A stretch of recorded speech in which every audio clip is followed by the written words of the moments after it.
So did you know that what you eat can impact your hearing? This is important because you have a 1 in 3 chance of experiencing hearing loss by the time you're 65. This sort of age-related hearing loss is called presbycusis. And for many, the hearing problems can begin as early as 40 or 50. Of course, this sort of hearing loss can be the result of a mechanical dysfunction in your ear, or both ears, but research shows that poor diet and brain function are contributing factors. You see, a healthy brain will process and sort sensory information efficiently.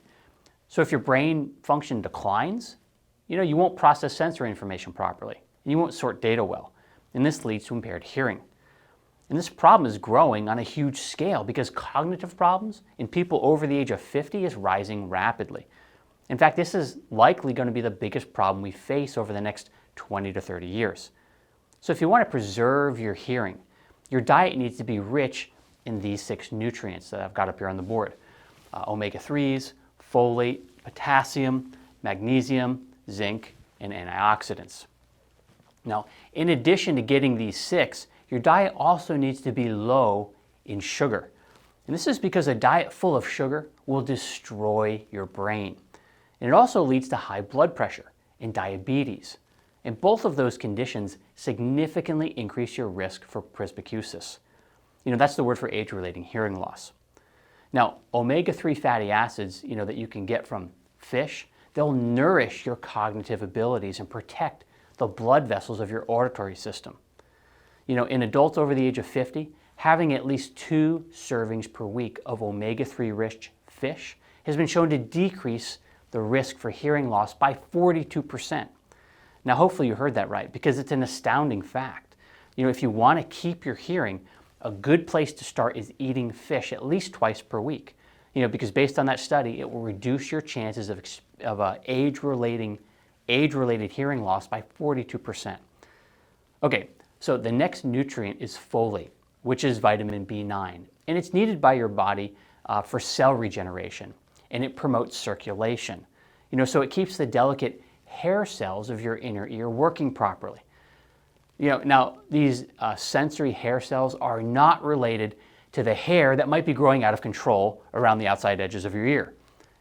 The hair cells that we're talking about are specialized sensory cells, and they're critical to your ability to hear. What they do is they convert sound vibrations into electrical signals, which then travel to your brain and are perceived as sound. Now, studies have actually shown that folate supplementation, that's vitamin B9, slows down hearing loss. So make sure that you eat things like organ meats and asparagus, broccoli and Brussels sprouts, my favorite, the avocado, and romaine lettuce. Those are all going to be great sources of B9. Okay, so the next mineral for hearing is potassium. It actually regulates the fluid in your inner ear, the part that translates noises into electrical signals for your brain to interpret as sound. Now, one thing that happens to most people is, you'll tend to lose more potassium through your urine as you age. Not to mention, there's a specific balance between sodium and potassium, which you need to maintain in your body in order to have good health. And as you can probably guess, most people have way too much sodium and not enough potassium. So make sure you get enough potassium. And that's important, no matter what your age is. All right, so let's look at the potassium-containing foods. Again, your avocados there, Swiss chard and spinach, sweet potato, beets and sardines. And I've got banana listed up here. It is high in potassium relatively, but because of the sugar, I don't actually like it as a source. So we're going to put a line through it because it's not one that you should eat very often just due to the sugar content. Now, you also want to be, speaking of sugar, you want to be aware of excess sugar and caffeine.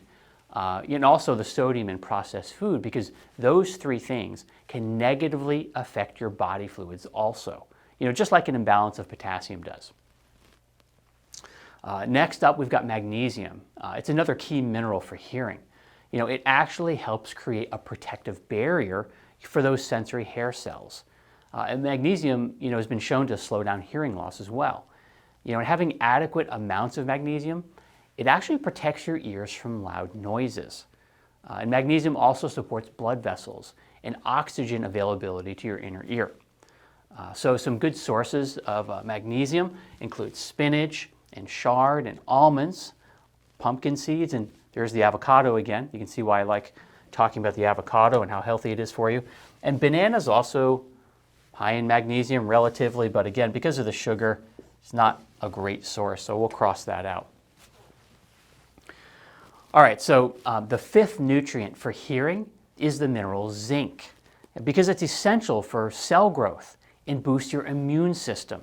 And so it helps to ward off ear infections. So let's look at some of the foods that are high in zinc.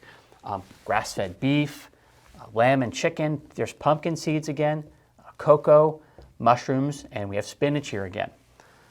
You'll notice that a lot of the foods, a lot of the very healthy foods, a lot of the leafy greens are showing up here in many places. It's one of the reasons why they're so healthy for you.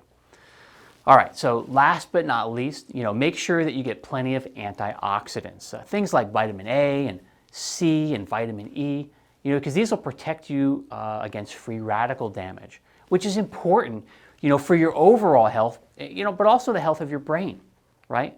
And so it's key to maintaining your hearing, for that reason.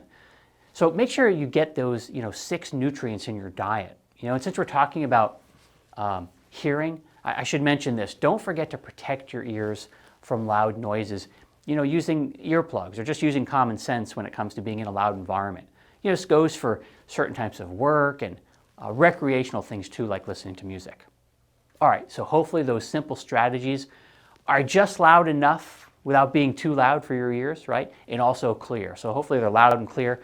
And if you haven't already, go ahead and subscribe to my channel, and I'll be sure to send you my next video.